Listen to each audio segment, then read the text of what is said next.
The Oscars nominations were just announced. And we have another award show, and this is a first award show, and it's very, very interesting. It's the Global TV Demand Awards. I've said it 10 times, and I'm really excited about it. And here's the deal. These awards will celebrate the best, the most popular television, but it's without a panel of judges or anybody voting. This is based on content decisions that are made globally using consistent data showing the most in-demand shows across all platforms. So there's no voting here. It's what the people really watch, what they really like, and we're going to find out what that is. On that note, I would like to introduce Adriana Cicernos.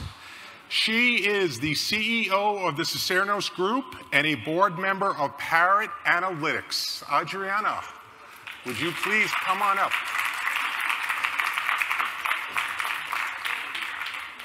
Thank you. You're welcome. Hi, can everybody hear me? Super. Well, I think this is very, very exciting. So welcome to the first ever Global TV Demand Awards.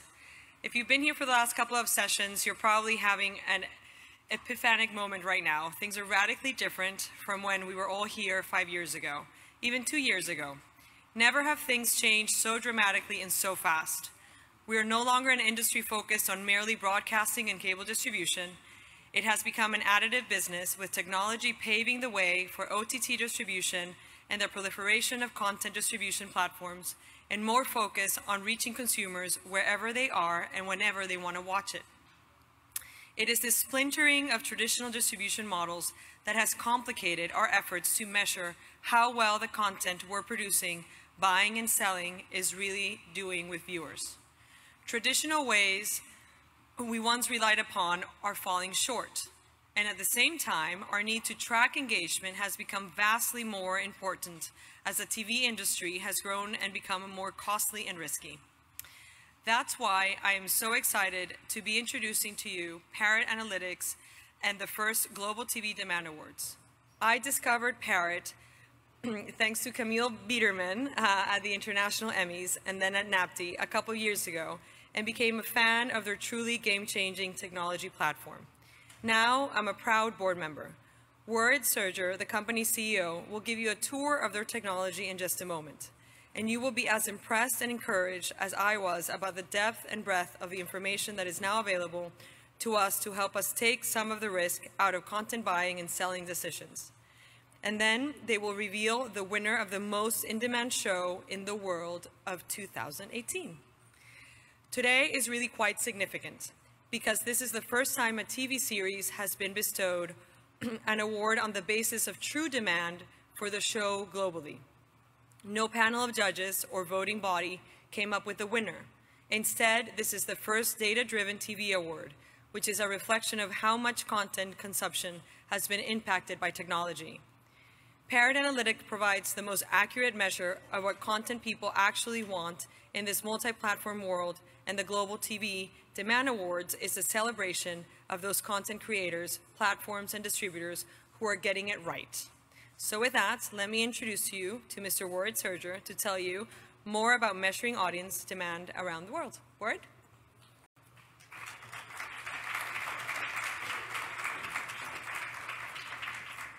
Thank you so much, Adriana, for that introduction. Can everyone hear me? Yes. All right, fantastic. It's been a great NATPE so far, hasn't it? So really excited to be here.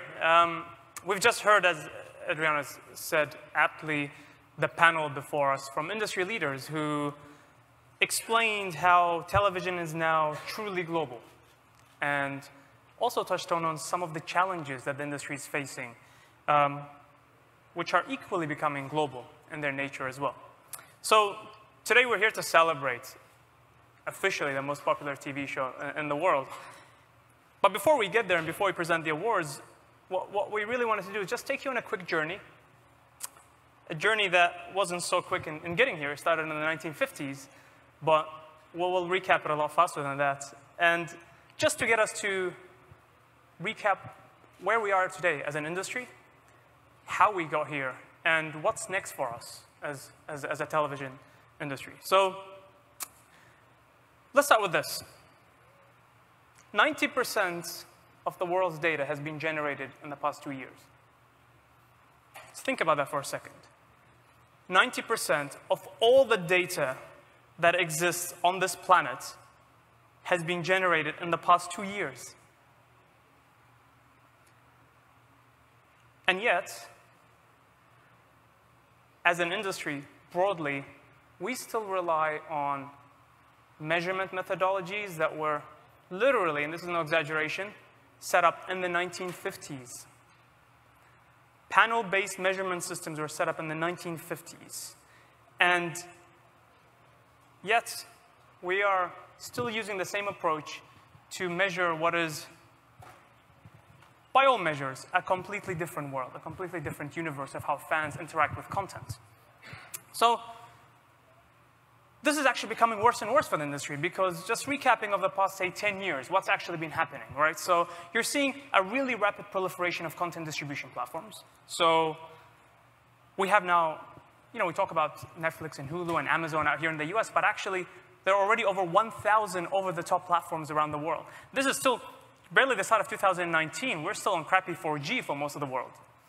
And so what that means, though, is this proliferation of platforms. What that means is that more people are now fragmented than ever before, than they ever have been, right? Every platform has their audiences, has their niche audiences. And what that means is that because these are walled garden silos, as an industry, we are struggling more than ever before to measure audiences, to understand what is happening across all the platforms, across all countries, all markets around the world. This is now more difficult than it's ever been. What is it actually that we're trying to measure? Right? Well, we talk about data and measurement and audiences. What is the most important thing that as an industry we need to understand? Turns out it's one question. It's this question. What content do people want around the world? That is the one question that drives over $500 billion of content-related spending every single year throughout the value chain. So you're a hedge fund, you're a content investment fund, you're investing in content that you think people really want around the world. You're a distributor, you really want to prove that your content is wanted by people around the world so you can monetize it. You're an OTT platform, you want to acquire, license, and develop content that people really want around the world. So this one question drives all of our decisions, every single one of us here in this room. What content do people want around the world? Well, it's 2019, so it's time we answer that question. And that's what we're here to do. We can now understand what content people really want around the world, truly around the world, right? So we said, let's actually develop a system that captures all the different ways that people are interacting with content. Right? Every single day, there are over 2 billion people that interact with television content online. Every single day. Right? They're searching for it. They're reading about it. They're researching it. They're critiquing it. They're talking about it. They're engaging with it. Social media, networks, and blogs, and fan critic rating sites. They're streaming it. They're watching it. And then they're going back and critiquing it. And then they're sharing it, uploading it. So we said, all right, let's go ahead and capture all of that, all of these different signals, and let's actually combine them all into a single metric, into a single output, the truest measure of demand that the industry has ever had for content. So let's actually assign weighting to every individual signal according to how much demand that signal represents. So for example, if I watch 3 back-to-back episodes of a TV show, I'm expressing exponentially more demand for that show than if I, press like on its social media page, right? Watching 3 back-to-back episodes of a TV show is a stronger indication of your demand for that show than writing a comment on a social platform. And so suddenly with this system that's able to not only capture what 2 billion people around the world are doing and how they're interacting with content, but also combine all the signals, filter out the noise, really, truly focus on the most important signals of all of that, lots and lots and lots and lots of activity, to come up with one metric that answers the question, what content do people really want around the world? So we call this a global demand measurement system. It's a system that allows us to look at any individual market, any specific country around the world, and in real time, understand exactly how much demand there is for any piece of content, regardless of what platform it airs on, regardless of whether, in fact, it even airs on any platform in that market. The system is platform agnostic. It's window agnostic. We can measure the demand for content before it's even released, how it's resonating with audiences. We can also do that for a piece of content across multiple markets, right? So we can look at, on a per capita basis, how the demand for any television show is changing across countries, right? And this is what we're going to be using to, as you'll see later on, figure out what the most in-demand content is across all markets around the world. So suddenly, we've got this universe of demand data.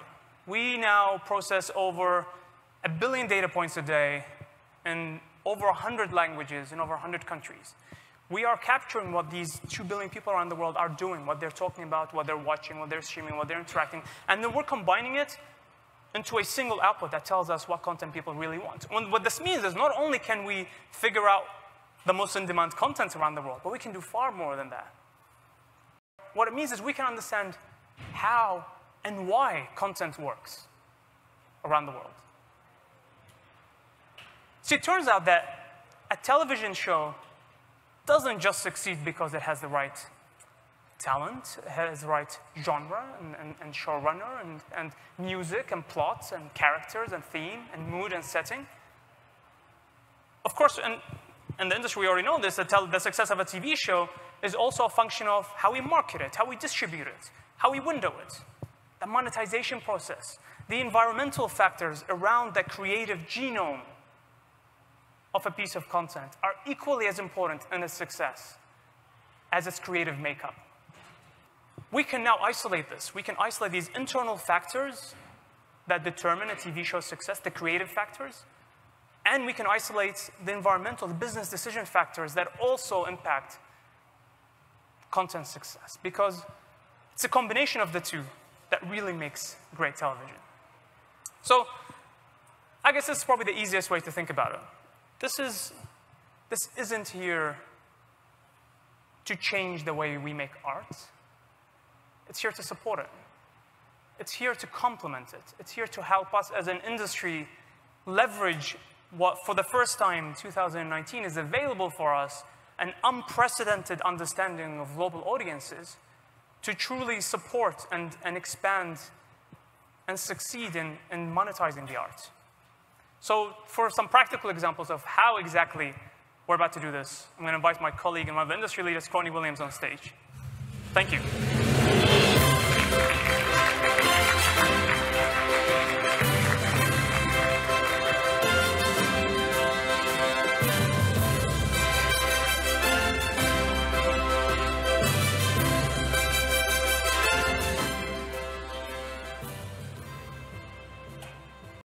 So thank you all for being here. Thank you, Ard, for the introduction. I know we're impatient to get to the big reveal, which we're going to get to.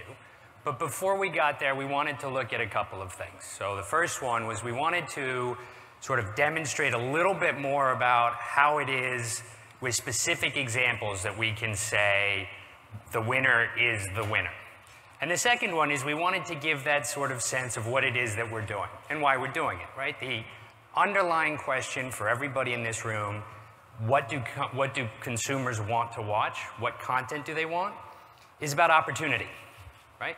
It's about how do we fill that white space? How do we market better? How do we drive better? How do we experience that discovery and generate that kind of passion that we have as an industry within all of our consumers, within everyone who's out there? How do we convince them to watch an ad, right? Pay for a subscription service, buy consumer products, whatever it might be.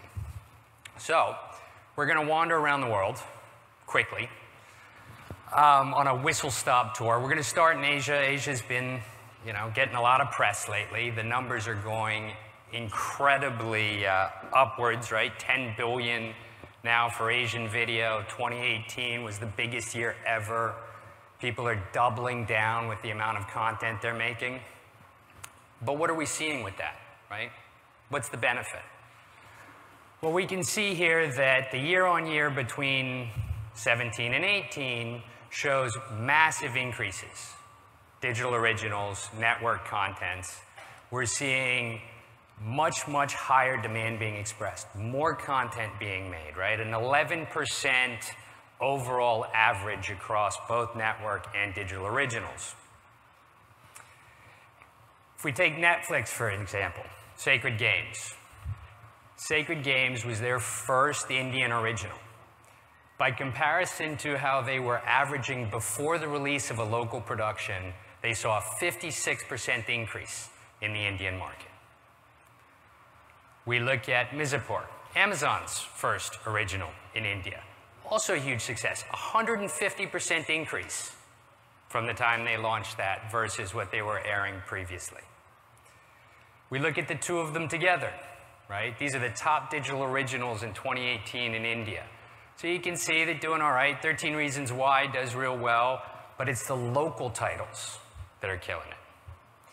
Why is this important? What do we see as the opportunity here? Well, the opportunity is obviously you can amortize your international catalog, but now you can do huge success locally with local titles that more importantly travel, right? Look at this, Mirzapur, China, Singapore, Malaysia, right? It didn't just perform for them in India. And now we can actually quantify this, right? These are markets. Malaysia doesn't actually have Nielsen, right? So you couldn't look at ratings even if you wanted to. So now we can actually not only quantify it, we can relate it from one market to another.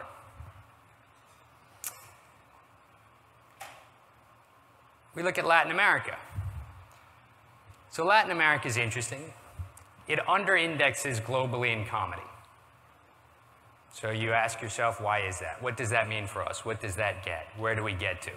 We look at the markets, right? The top 5, Panama, Mexico, Peru, bottom side, Chile, Puerto Rico, Paraguay. But now this means that Mexico could be an opportunity for me, right? Because it's the second sort of most demand on average being expressed for comedy per capita. But then I say I go one deeper and I look at dark comedies. Okay, that's an interesting category, and we can see actually in the US that's going up, Mexico it's going down. Well, maybe that means I shouldn't make a dark comedy. Well, actually, what you should really do is you should make the right dark comedy. Because if you look at the underlying structure behind it, you can actually make the comedy that will be a breakout hit. Even though, essentially, all things being equal, if we look at the market, we'd say, we don't want to do dark comedy in Mexico. Why not have the #1? Why not actually have the #2 show in Mexico? A dark comedy.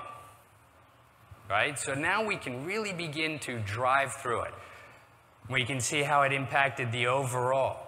Right? It moved the entire sort of portfolio of dark comedies. And if we keep looking at it, and we keep moving through digital platforms, these are the top 30 Spanish or Portuguese language titles, where they came from. Antena had 3 of the top ones. I think people probably know where I'm going with this.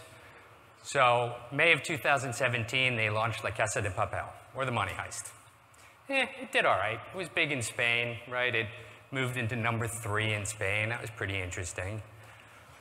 Wait a second. Late 2017, Netflix acquires the title. We move very quickly. Look, it starts to spread. As quickly as I move, you can see countries becoming red and moving around. And I can see in sort of the heat map how it's moving from month to month, right? We're in September. It's big in Europe again, so it's done a full cycle. I'm coming around October, November, December, right? I'm beginning to see how that moves. Now, lastly, we'll look at North America. We're all here. We know North America makes a lot of the content that travels. It's where we export content to and the popularity of it. So when we look at this, 100% being the sort of benchmark for demand expression performance. And so as a result, in China, US content does 35% against the index. Okay, that's interesting. But what if I wanted to look the other way? And this is a question that historically only niche cable channels really thought about. I actually want to know what to import into the US. Well, in 2017, 8 out of 100 top titles were international in the US. 2018, there were 13. What do we think it's going to be in 2019? 20? 30? Can we start to predict that? Can we see already at the end of January where we're going? Sure. Where does it come from? UK, France, Japan, Canada. All right, so what's making it work? We go back to what Warren talked about. The gene, right? If we look at the genome, we can now start to identify the pieces of it that are making it work, right? Is it the genre? Is it the mood? Is it the network it's coming from? What is generating it? Can we replicate that? Sure. One of the things about the opportunity and the structure is the way we look at the world, the signals that Ward was talking about, the over 1 billion on a daily basis, are completely empirical, which makes them repeatable, right? Which makes them available to us to apply consistently to what we're doing across the entire content continuum, from generating predictive comparable performance before there's anything out there, all the way through to looking at how something has performed over the last 5 seasons, time shifting it, looking at what the demand is in between seasons, looking at whether it's live broadcasts of shows and what happens to them when they're not being broadcast. And finally, in 2018, it was Doctor Who that had the highest demand of all international titles in the US. And this Doctor Who in particular was special because it was the first female Doctor Who. So 2018 was an amazing year. It was an amazing year for us. It was an amazing year for the industry that I've been in for a long time, and I think 2019 will be even better. And now that we've come through all of this, and I hope you have a better feeling for why it is we can most assuredly say the next statement, I'm going to invite Rebecca Zabarski, our head of marketing, up here in order to move to the next piece. Sure.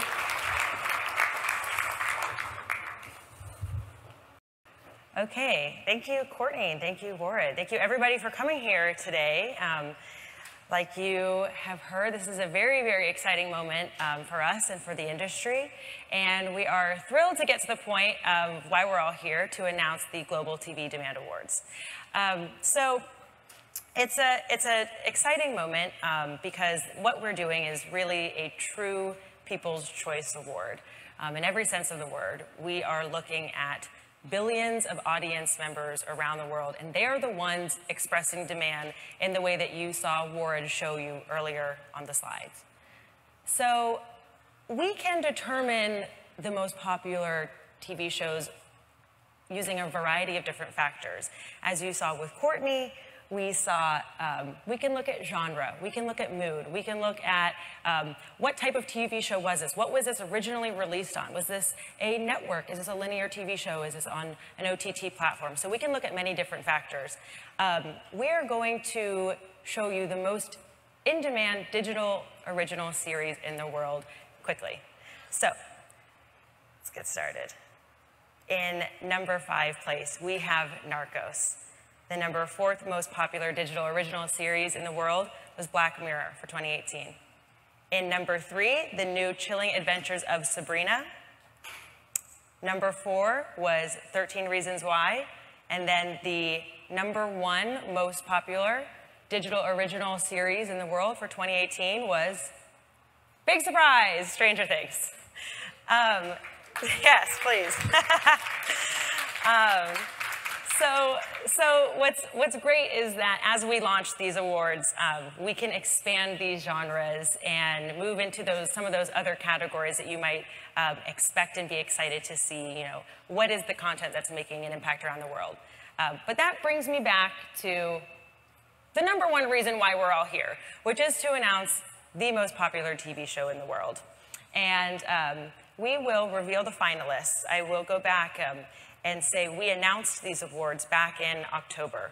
And we have been tracking the data for each of these TV shows on every day. The data that we collect and combine, we're able to access this on a real-time basis. So we have been tracking this, and there might have been changes from October to now. That's what's so fascinating about this and about the way that we can actually capture and measure demand for content is that it can change. That's another reason why this award show is so different from other ones. Where there are nominees, there are no nominees. This is actually what people are expressing their demand for around the world. So let's get started. We will go through the finalists for the most in-demand TV series in the world, and then we will have the ultimate reveal. So, The Big Bang Theory.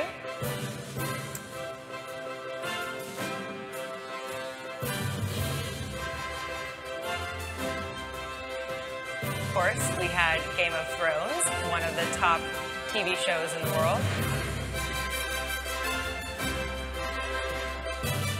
Grey's Anatomy.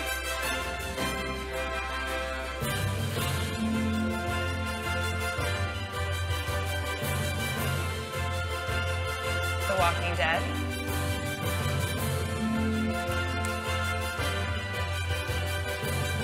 And to round out the top 5 finalists was the show Vikings. So, we're almost ready to the moment we've all been waiting for, the countdown for the #1 TV show in the world. And let's start with the number 5 most in-demand TV show. This was Grey's Anatomy, and let me explain the number here. So this is the demand expression per capita that Ward was explaining earlier. So this is the measure that we can use to measure the popularity of these shows market by market. That's why this is a global awards TV show. In the 4th place, we have The Big Bang Theory with 4.1 demand expressions per capita. In 3rd place was Game of Thrones with 5.69 demand expressions per capita. In 2nd place was Vikings with 6.2 demand expressions per capita. And then the big reveal, we have, according to both the living and the dead, is The Walking Dead with over 7.75 demand expressions per capita. And we are yes, absolutely. And we are very, very lucky to have with us today some members of the show, The Walking Dead, that I'd like to invite on stage to accept the award. We have, please join us.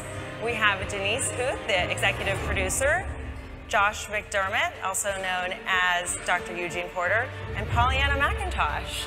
So please, known as Jadis. I'm sorry, there you go. Here's your award. And Josh, for you. Oh, we each get one. Yes, you each have a How cool is that? yes.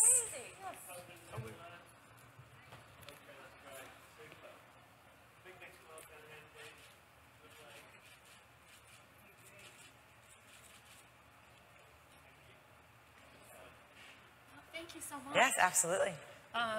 This is so cool and very, very humbling. I am one of the lucky ones who has been involved with The Walking Dead since the very, very beginning. We first were trying to set it up in 2005, and we were really just looking for somebody to say yes.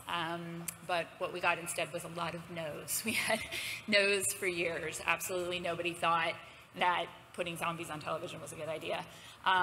It wasn't until we partnered with the legendary Gail Ann Hurd, who brought us to AMC, that AMC finally gave us that yes. So we have to thank AMC for taking this huge leap of faith, because it really was not a show anyone thought was ever going to be anything. So finally in 2010, we got our first season. It was only 6 episodes, and we had a blast. We loved it.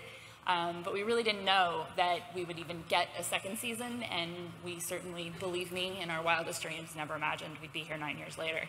But it was really the audience. You know, it's always the hope that you're going to find and connect with that audience, and that they're going to believe in you and want you to come back year after year. Our fans did that and more. Our fans are insatiable. We now do 16 episodes a year, which means we're only actually on the air 16 weeks out of a year, but every single day, every single week, there is something new that you can find about this show, about these actors, and it became much more than this little show about a Georgia sheriff in a zombie apocalypse, and now it's this whole global conversation about how you would survive in an apocalyptic world that we encounter everywhere we go. It's crazy. Yeah, thank you. This is a surprise. I didn't even know. I was just happened to be staying in the hotel, and this happened. So, no, this is great. I mean, I'm probably responsible for several million of those expressions myself because I was a big fan of the show before I had the opportunity to work on it, and it's truly a different show than any other show out there in the way they do things and just the way they interact with the fans and the impact that they have with the fans. And it doesn't surprise me to see the company that we keep up there with the other shows as well, because I've heard great things about those shows and the engagement that they have with the fans as well. I mean, I can remember early on, maybe only 4 of my episodes had aired, and I was in Paris with Michael Cudlitz, not on a show-related tour, but he was one of our co-stars. And there was a group of people that had formed outside the hotel because they found out we were staying there. And it's like that's way different than the last show I was on, where I was like having to explain what network it was on and stuff like that, you know? But just to hear the stories from the fans, to hear that, you know, I've talked to middle-aged men who say, I don't know how to connect with my 16-year-old daughter, and we came together over this show.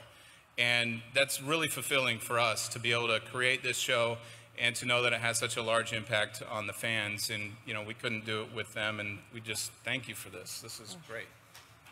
So lovely. Thank you. And thank you for all the learning that I've had today as well. It's been really cool. You know, I think the thing for me that I really hear from fans and that I really feel the impact on them is based on the fact that this show doesn't champion characters because of their economic background, because of their gender, because of their race, because of their sexuality. It's about courage and community and loyalty and inventiveness and trust and battling one's own demons as well. And I think that's probably why it's so popular, because like Josh was saying, the amount of people that I've met that just talk about how, whether their chosen family or their, you know, genetic family, how it brings them together and helps them to connect is just such a beautiful thing. And I've been so lucky to experience those stories from fans time and time again, sometimes crying and shaking, and sometimes just whooping with excitement and wanting to hug you. So it's such an honor to be part of this show, and we have so much fun on it. And thank you so much for this. Proof. Número uno. Yes, and thank you specifically to Parrot Analytics for what you do. It really is amazing and very educational to sort of see how the audience's power and how it really gets into context of what gets made and what we get to do. We are a total testament of why we are here, from a show nobody wanted to this. It's really incredible, and thank you for this honor. It's, you know, we get to tell stories for a living, and it's kind of the coolest job in the world, and we only get to do that if somebody wants to hear the story. So thank you for showing us how our work is received and appreciated by those we do it for. Thank you so much. Great, thank you. Thank you so much. Thank you, Denise and Pollyanna and Josh, and thank you everyone for attending. Let's have a celebratory drink right in the back here, please, and enjoy. Thanks so much.